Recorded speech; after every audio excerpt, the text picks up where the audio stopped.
Te doy la bienvenida a un nuevo episodio de Procreative y hoy con la segunda parte de la entrevista a la psicóloga Ana Arriaza, con la que hablaré de traumas, adicciones o trastornos que el público asocia habitualmente a los artistas. Hablaremos también de alter ego y seguiremos conociendo un poco más la presión social y psicológica a la que están sometidos algunos artistas. Antes de comenzar, te invito a que entres en safecreative.org para conocer cómo puedes proteger los derechos de autor de tu obra o registrar tu marca comercial. Y ahora sí, vamos allá con la entrevista. ¿Los artistas están expuestos a muchas vulnerabilidades? Mi pregunta va más ligada sobre todo a las que aparecen cuando son famosos, porque también quiero ahondar en esas personas que no son populares, que también son artistas y son creativos, pero no se les conoce y sin embargo consideran que están muy expuestos o son muy vulnerables. ¿Es una percepción o es realmente que son muy vulnerables? Siempre que te ponen un foco, como los que tenemos tú y yo ahora, pero más evidente, hay una vulnerabilidad que está aflorando, siempre. El problema está en cómo afronto esa vulnerabilidad, desde qué lado. Si la afronto desde el miedo, ¿vale? Desde una inseguridad, probablemente me haga cometer conductas, entrar en situaciones que no me van a favorecer, como hemos hablado antes. Pero, ¿y si la afronto no desde el miedo, sino más desde el amor, desde la pasión por lo que estoy haciendo, desde el, bueno, yo he encontrado mi Ikigai aquí, ¿vale? Y voy a ver si elaborándome y tratando esas inseguridades puedo, pero ya desde un lado diferente. No desde el miedo, sino desde el amor, como digo. Pero siempre, siempre hay vulnerabilidades que afloran. E insisto, a las personas de pie nos pueden aflorar vulnerabilidades día a día por muy diferentes motivos, desde que te vas al gimnasio y a lo mejor estás haciendo una clase, el invento de Zumba y se te está dando bien un paso y ya estás sintiéndote vulnerable y mirándote a los lados, como desde el que va a hacer un casting, un actor que va a hacer un casting y le aflora una vulnerabilidad porque el papel que le toca es de, no Está hecho sé, en medida. exacto. Entonces, siempre hay ese foco de vulnerabilidad. El caso es cómo lo afronto, desde qué lado. Eso Vale, es importante. cómo lo trabaja? Ujú. ¿Cómo lo puede trabajar una persona creativa ese foco? Vale, voy a Para suponer que alguien protegerse. me llega, ¿vale? Que alguien, vamos a suponer un actor, me llega para trabajarse esas vulnerabilidades. Primero, yo diría, insisto, primero de generar bien su autoconcepto, ¿vale? El autoconcepto está formado por autopercepción, autoevaluación, que es la autoestima, ¿no? Y luego también como una integración, ¿no? La identidad. Vamos a ver primero qué creencias tienes, qué conductas tienes, si hay disonancia cognitiva en ti o no. Y luego vamos a ver qué alter ego tienes también, porque imagínate que es un actor que está empezando. Vamos a generarte un alter ego, que esto es importante, ¿vale? Para de alguna forma blindar tu ego, tu persona, tu identidad, como lo quieras llamar. Esto es importante y desde ahí vamos a trabajar las vulnerabilidades y esto pueden, yo hablo mucho, bajo mucho a tierra, aunque bueno, a veces no lo parezca porque muchas veces mi madre me dice, es que no te entiendo, hija, No te cuando hablas. entiendo, no te Y digo, bueno, entiendo. digo, qué mal, ¿no? Que no me entienda mi propia madre es malo. Pero no, en serio, en consulta intento bajar mucho a tierra y poner casos, entonces trabajo mucho con situaciones del día a día, en este caso, pues situaciones que se den en casting o cómo piensa la persona sobre sí misma. Y trabajaría desde ese lado las vulnerabilidades, como te digo, ego y alter ego. ¿Qué más puede trabajar una persona que no sepa identificar si tiene esas vulnerabilidades? Sobre todo es muy importante saber que lo que estás haciendo, ¿vale? No lo hagas es decir, no lo hagas porque necesitas una admiración del entorno, porque necesites una aprobación, una confirmación, que no lo hagas buscando esa validación externa. Eso llegará, será colateral. Pero si un artista, ya sea actor, ya sea músico, su intención es buscar un reconocimiento, un apoyo, un sostén fuera, ahí está perdido. Entonces se tiene que preguntar, ¿yo estoy haciendo esto por esta razón? ¿O realmente lo estoy haciendo porque es mi pasión, me siento bien en ello, voy a trabajarme de esto, voy a ver las vulnerabilidades?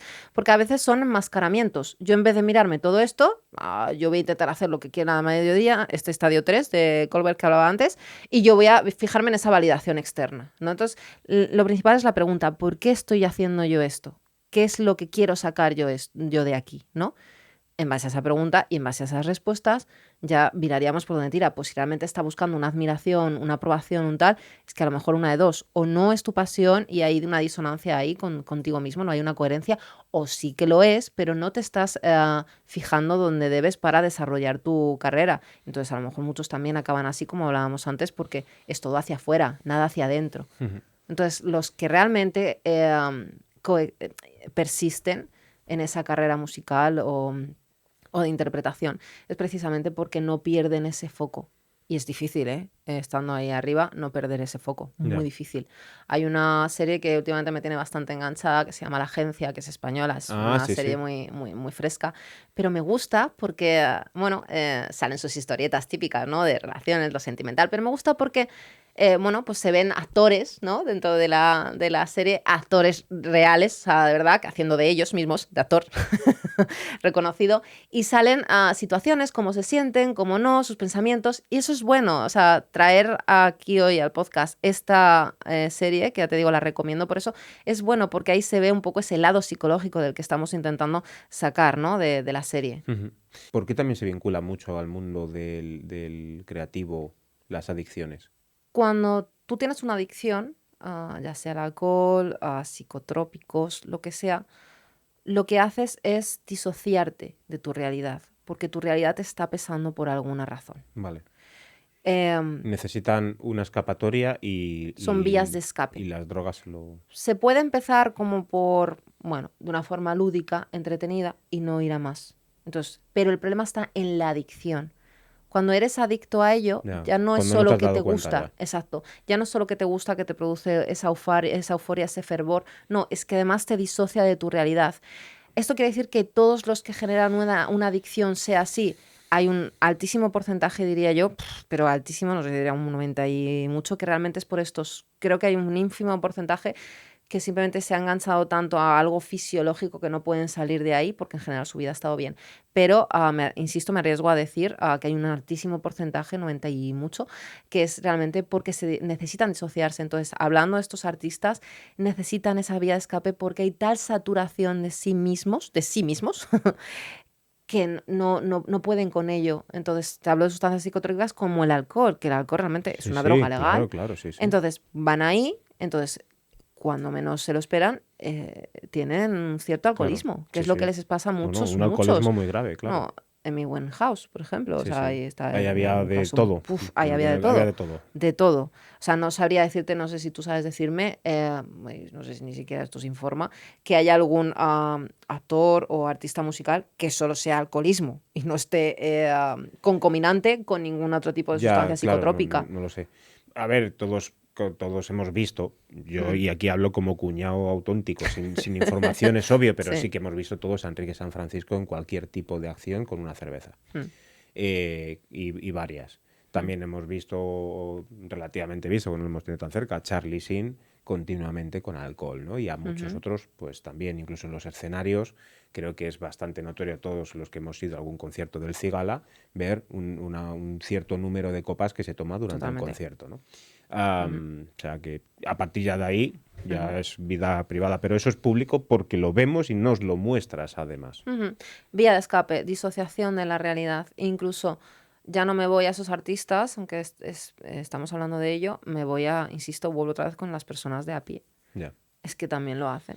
O sea, llega el Y... fin de semana y dicen Sí, sí, alcohol sí, sí, sí. porque necesito Sí, sí, evadirme sí. y es mi forma de Aquí, pasarlo bien y desconectar, claro, sí, sí, desconectar. aquí en este mismo sillón, hace unas pocas semanas, en otro podcast, en Despertar AM, pues Álvaro Mazariegos hablaba con Rui Arroyo, que es un experto en adicciones, etcétera, que hablaban precisamente de todo tipo de adicciones y tocaban esto, Ujú. que hoy no es objeto de aquí, pero sí es verdad Sí. que sí que, bueno, quería preguntártelo porque Mm.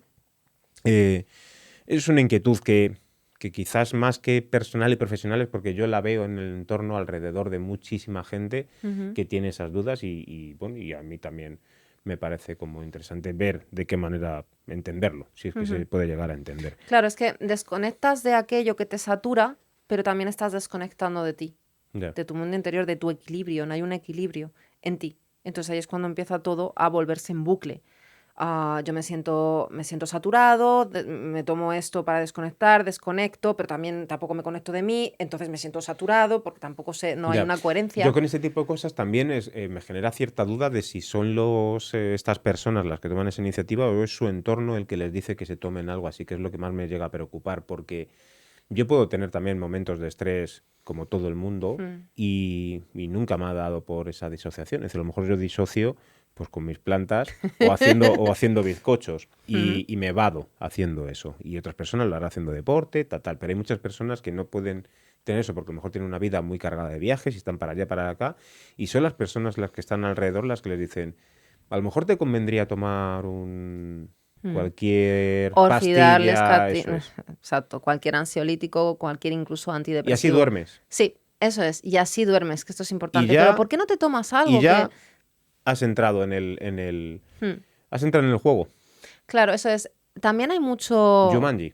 A partir de ahí ya has entrado en Jumanji. ¿Cómo Totalmente. sales de Jumanji? También hay mucha problemática en toda esta demanda, pero porque también hay mucha oferta de medicamentosa, ¿no? La industria farmacéutica está como está, aquí arriba, y claro, hay mucha prescripción de ansiolíticos y de antidepresivos. Sí, somos el país del mundo con más prescripción Eso y es. consumo de eso, sí. Yo, fíjate, para ponerte un caso, yo tuve un paciente que no tenía ningún problema con el alcohol, ninguno, Ujú. solo que, bueno, cuando se dio el caso de que bebió, pues llevó a cabo ciertas conductas que no, que dentro de los rangos no eran muy habituales en él y tal, pero no había ningún tipo de problema con el alcohol porque era un consumo muy esporádico.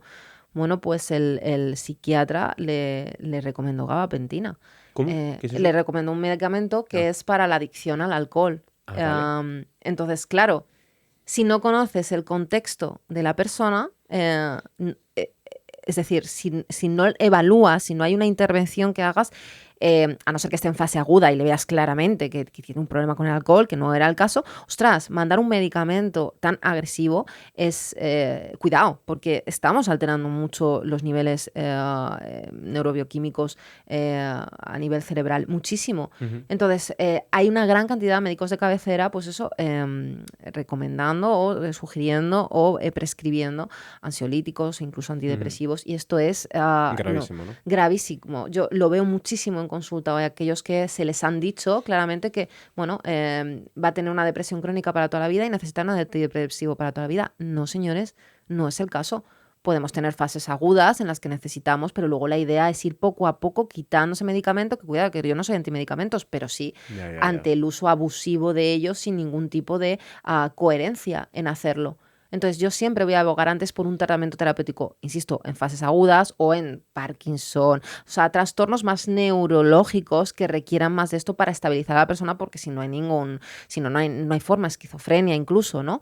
Todo esto. Pero si no, hay muchísima prescripción, igual que las hay en el ámbito médico, pues imagínate en el ámbito de tú a tú. Ya. Oye, pues tómate esto, que a mí me vino Sí, muy sí, bien, sí, sí, sí, sí, claro. ¿no? Más que nada porque en estas películas que antes hablábamos es lo que se deja entrever. Sí, Por sí, eso te lo preguntaba, eso porque, es. porque es lo que se deja entrever, que esa persona no tiene el conocimiento, como yo creo que una gran mayoría no tenemos el conocimiento, y el que lo proporciona tampoco tiene un conocimiento médico, lo que tiene es un conocimiento, es decir, esto te va a Esto te va ayudar, a ir esto te va a bien. ayudar. Claro, Pero que es como se empieza a fumar, y es como se empieza a beber, y claro, es como se empiezan con las drogas, porque hay alguien que te dice, prueba.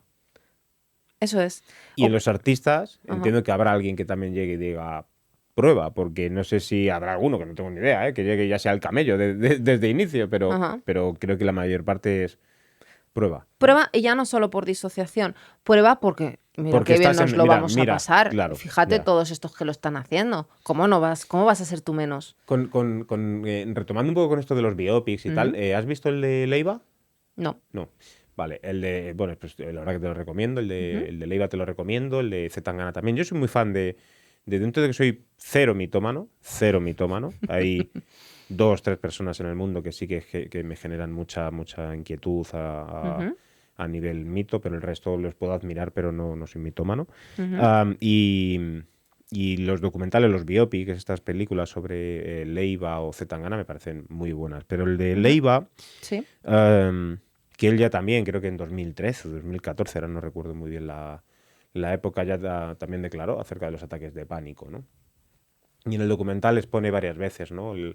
no directamente, pero sí se intuye o Ujú, dejan intuir la necesidad de Leiva por estar solo en algunos momentos ujú. y necesitar estar solo, pero luego también necesita sentirse arropado, ¿no? Es como, bueno, esta lucha interna, ¿no? Ujú. Que Sí, se esta tiene. dicotomía. Sí. Pero, ¿qué es un ataque de pánico? Ujú. Un ataque de pánico es un miedo atroz, Algo. irracional totalmente, que no es una fobia, es, no tiene por qué tener un objetivo específico.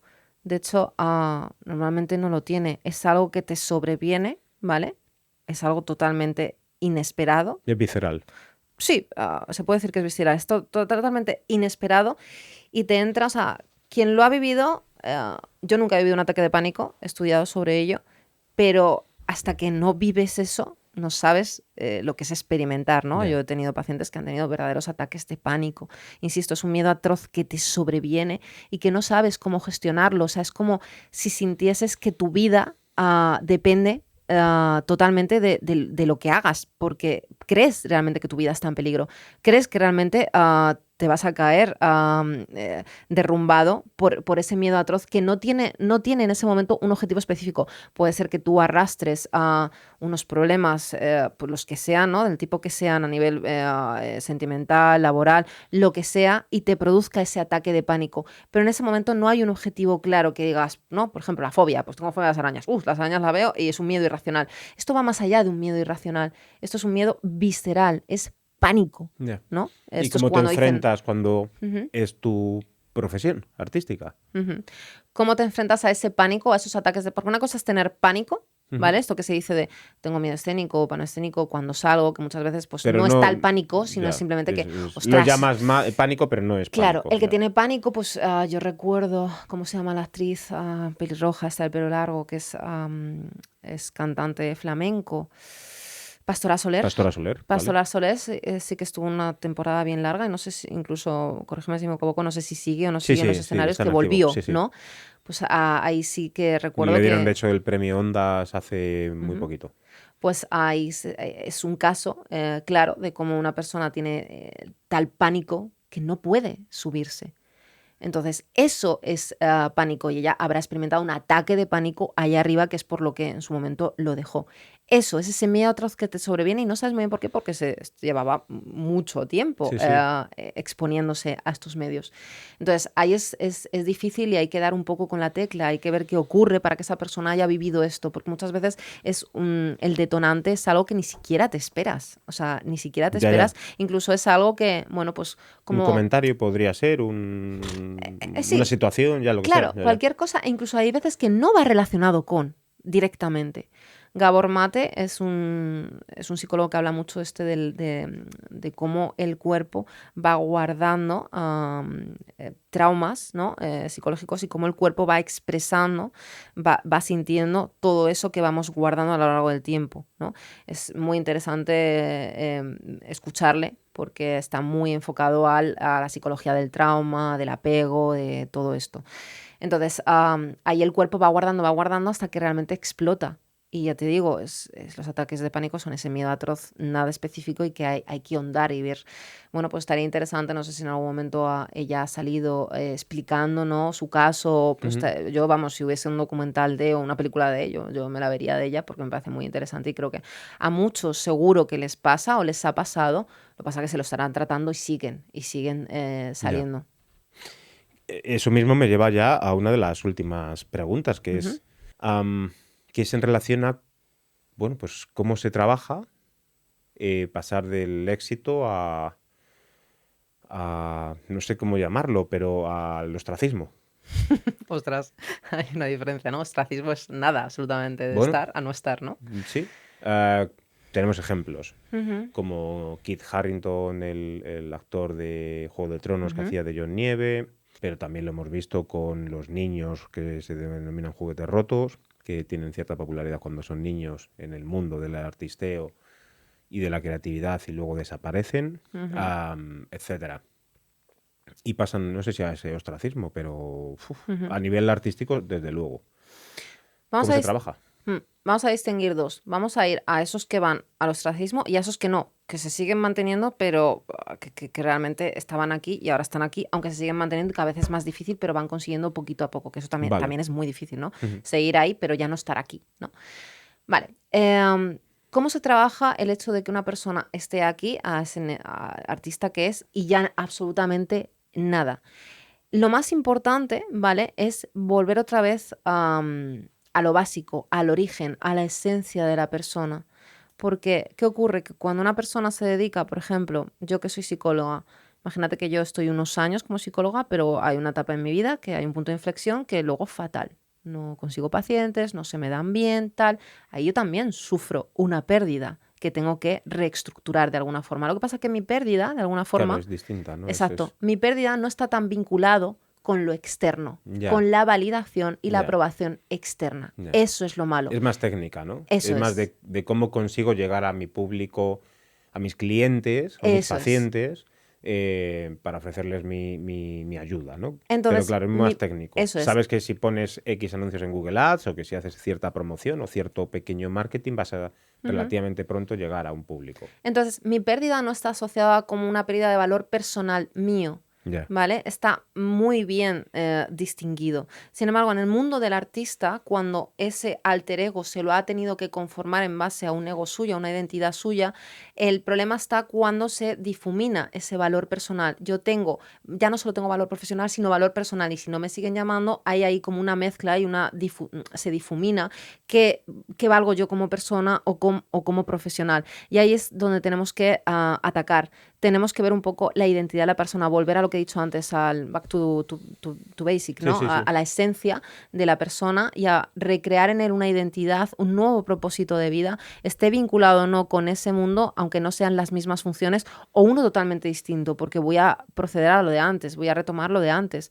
Tenemos distintos propósitos porque hay una evolución que nos marca distintas etapas. Entonces, cuando una persona ya la han encasillado en el mundo del artista, la han encasillado y ya no consigue y se va a este ostracismo, hay que ver que entonces esa persona sigue valiendo como persona y sigue teniendo un valor profesional que hay que redescubrir. Y esto es lo que cuesta muchísimo entender. Porque claro, las mismas personas han dicho, no, es que si yo no soy actor no valgo, no sirvo, no valgo para nada. No es cierto. Ya. Y también vamos a diferenciar a aquellos que siguen, pero están ahí constantemente en la cuerda floja, Ya. en que he estado aquí, pero ahora simplemente papelitos me salen, no me da para vivir. Eso también es muy difícil, No, claro, porque claro. no lo sueltan, siguen en ello porque Ya. algo siguen Es como teniendo. que arrastran una agonía, ¿no? Claro, eso es una agonía constante. Entonces, eso también es complicado porque ahí es tomar una decisión. O sigo este camino, pero algo tengo que añadir para que yo pueda seguir ganándome la vida, Sí, sí. o lo dejo totalmente y me voy a otra función.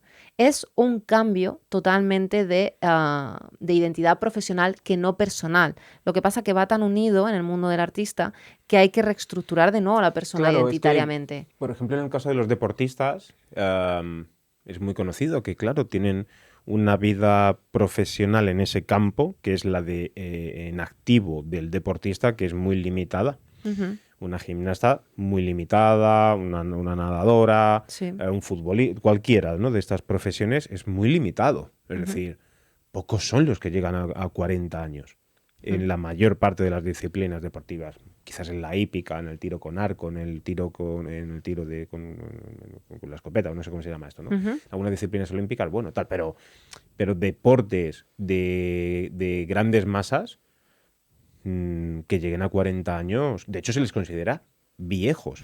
Sí. En el fútbol se les considera viejos con 31 años. En la gimnasia, con 23, 24 años, son viejas. Es increíble, sí, tú y yo Es ya somos mu- viejísimos, No, claro, ancianos. claro. Sí, es que tú ves a gimnastas que se retiran muy jóvenes. Sí.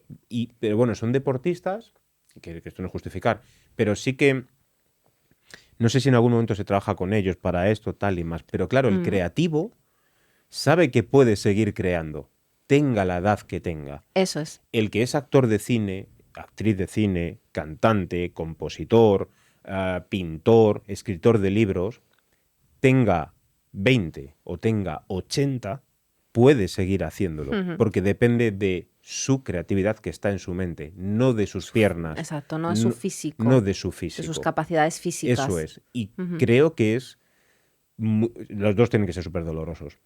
Pero me resulta muy doloroso para una persona que tenga 50 años y que a lo mejor haya estado durante X tiempo, pues bueno, pues trabajando con cierta Ujú. notoriedad y de repente, ¿cómo gestiono? Porque no me quiero bajar del escenario, no quiero dejar de vender cuadros. He dejado de que la industria editorial confíe en mis libros cuando antes vendía muchos libros. Se han olvidado de mí. Ujú. De ahí, volviendo a lo del deporte, psicología deportiva, psicodanza, yo creo que también todo tiene que ir encaminado a, en este caso de que tú dependes de tus capacidades físicas, asumir, aceptar que va a haber un tiempo determinado de tu profesión, que puede ser incluso menos, pero vamos a darle un tiempo determinado hasta los 30, hasta los 28, depende de, ¿no? Hay que ir, de alguna forma, esto es como un duelo anticipado, ¿vale? Tenemos que ir generando herramientas para un duelo anticipado y un planning de ¿y luego qué? Porque, bueno, muchos luego serán técnicos deportivos, jurados en asociaciones a saber. Ujú. Entonces, creo que la clave está en no esperar a ese, a esa muerte súbita que le llega a uno cuando diciendo, ¿y ahora qué ¿Y hago? ahora qué? Sino que de alguna forma durante todos esos años ir preparándote sin perder el foco en ese presente, que es lo que realmente ocupa en ese Ujú. momento, pero preparándose para ese duelo anticipado, porque tú bien dices, el que es creativo es creativo y lo puede seguir siendo, bueno, puede tener sus fallas, ¿no? Y sus Ya, épocas, claro, claro. pero no depende de unas capacidades físicas. El problema está que es que aún no dependiendo de unas capacidades físicas y ser creativo, una persona que tenga 20, 25, 30 años y más mujer, ¿vale? Que esto es Sí, importante. sí, claro, Las claro. actrices muchas veces son Lo han declarado muchísimas veces, que cuando llegan a rechazadas, los 30 y muchos o 30 y claro, medianos, no sirven como tal. no, dejan de llamarlas. Eso, entonces, o me voy, Y vuelven en un caso dado para ya papeles a partir de los 50 y pico y eso para es, otro tipo de papeles exacto. que ya son muy estereotipados Eso también. es. De hecho, voy a meterlo así un poco a colación. Yo tengo un podcast, se llama Es Normal Podcast, y analizamos la película de La Sustancia, que no sé si la has visto, de No. Demi Moore. Bueno, pues te la recomiendo totalmente porque justo habla de esto, ¿no? De cómo la mujer deja de ser visible, es invisible cuando ha sido una estrella televisiva, en este caso Demi Moore, la protagonista Elizabeth. Ahí deja de existir porque se ha vuelto mayor y se ha hecho miles de retoques, pero ya no va más. Entonces también esto es importante. Ya no es solo esas capacidades físicas de las que hablamos antes. También es que aunque yo sea actriz, o actor en este caso, pero especificando actrices, Sí, sí. tampoco vales. Y también hay que ver cómo se reestructura y se reorganiza eso. Y eso es más difícil porque ahí no vale un duelo anticipado como hablan en las capacidades físicas. Ahí vale un poco como te decía antes, bueno, habrá que ver qué valor tienes tú como persona, qué valor como profesional, cómo podemos reestructurar esas funciones profesionales, todo esto que no es en absoluto fácil, es muy complicado, muy difícil. Ya. Y con el caso, ya por cerrar un poco el círculo, con los más jóvenes, Ujú. con estos adolescentes que han triunfado, ¿cómo se trabaja con estos adolescentes? ¿O cómo sería la manera más idónea? Ya no te hablo desde una parte tuya, profesional, técnica, sino si soy la madre o el padre de estos niños o niñas, adolescentes, que tienen esas dotes creativas, y podríamos ya también extenderlo a unas dotes deportivas, etcétera, y quizás tienes que empezar a trabajar con ellos a que se den cuenta que puede que sí lleguen, pero también puede que no lleguen, o puede que en algún momento lo que están haciendo desaparezca. Claro, es delicado. Sobre todo yo diría a esa madre o ese padre, a ambos, de ese niño adolescente que está despuntando en ese sentido, que no obvien que es un niño, un adolescente, que no está preparado aún para ello, para esa... Si hay muchos adultos que ni siquiera están preparados para lo mediático, para esa exposición, para casting tras casting, para rodajes que se eternizan, tomas que se eternizan, ¿no? Que realmente suponen mucho para la persona. No obviar que siguen siendo adolescentes, niños que requieren de una forma saludable de su contexto más lúdico, que es simplemente salir a jugar, a quedar con amigos, su grupo de iguales, que también necesitan una escolarización, que también hay que apuntar porque tengan una profesionalización. No te digo que no valga el tema de, bueno, pues de la interpretación, pero siempre que intenten ir de la mano de algo más o que lo intenten combinar con algo más, para que así la persona, o sea, el adolescente, el niño, no pierda el foco. Porque aquí lo que ocurre es que se pierde el foco y de alguna forma niños adolescentes que están en ¿Pero lo más pierden el alto, foco los padres o pierden el foco los niños? Porque los niños comprendo que pierdan el foco. claro, pero es que los padres también pierden Claro. el foco. O Pero sea, o sea, el niño tiene un faro, que son ajá, los padres. eso es. Exacto. Y entiendo que al final el foco lo pierden los padres. Eso es. El niño está aprendiendo, está madurando. O sea, la personalidad no se forja hasta los 20, 21 años del todo, Ya. ¿vale? Entonces, quieras o no, imagínate. Bueno, Algunos hasta hay los algunos, 40. algunos que los 50 todavía no, ¿sabes? Pero es cierto, entonces necesitan ese foco que son los padres, pero claro, los padres también son personas humanas y también se Se suman al equivocan, carro. claro, sí. Se equivocan, no vamos tampoco a señalar, ¿no? Entonces Claro.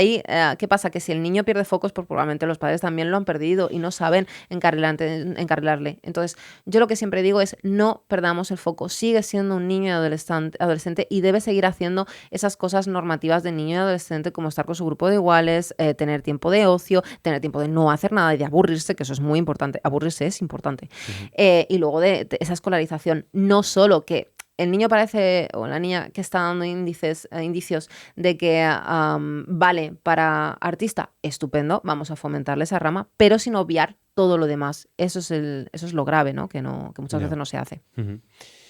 Pues Ana, muchísimas gracias por este ratito que nos has brindado, nos has regalado. La verdad que me ha parecido muy, muy enriquecedor, muy instructivo. Da Ujú, gusto siempre juntarse contigo para charlar de este tema y de otros muchos más que hoy no hemos tocado. ujú. Y no tienen por qué tener una base de psicología, porque es verdad que cuando nos juntamos y nos ponemos a hablar, hablamos de mil cosas completamente distintas. Ujú. Pero sí que quería agradecerte en nombre de todo el equipo de Safe Creative, pues que hayas venido un poco a compartir con nosotros ciertos conocimientos e intentar ayudar también a todos nuestros compañeros y compañeras creativos de cualquiera de las ramas artísticas, tus conocimientos y tu ayuda, que te pueden encontrar también en arriazapsicología.com, Ujú. Ana Arriaza. Y no sé si tienes cualquier cosa que decir, creo que ya sabes cuál es tu cámara, que antes te Está. lo dije, que es esa de ahí. Gracias a vosotros, a Safe Creative en general y a ti en particular, porque me he sentido súper cómoda. O sea, me habría tirado hablando aquí horas. De hecho, creo que ahora vamos a seguir un Seguro. poquito porque nos conocemos. Así que ha sido un verdadero placer que haya podido yo aportar algo enriquecedor, como tú dices, tanto a ti como a vuestra audiencia. Así que esa subida está ganada, ¿eh? Nos escuchamos, nos vemos en el próximo episodio aquí en Procreative. Ya sabéis que podéis encontrar mucha más información en safecreative.org, principalmente en la sección de consejos y tips, y que si tenéis cualquier duda, no dudéis en escribir en este caso a nuestros compañeros de Safe Creative, que os responderán muy amablemente. Y nada, cualquier cosa, ya sabéis, suscribiros aquí al podcast. También tenéis Es Normal Podcast, en el podcast de Ana y Ramón. de Ramón Redondo, que me estabas dando el apellido, no el nombre, perdón. Y lo dicho, nos escuchamos, nos vemos en el próximo episodio. Chao. Chao.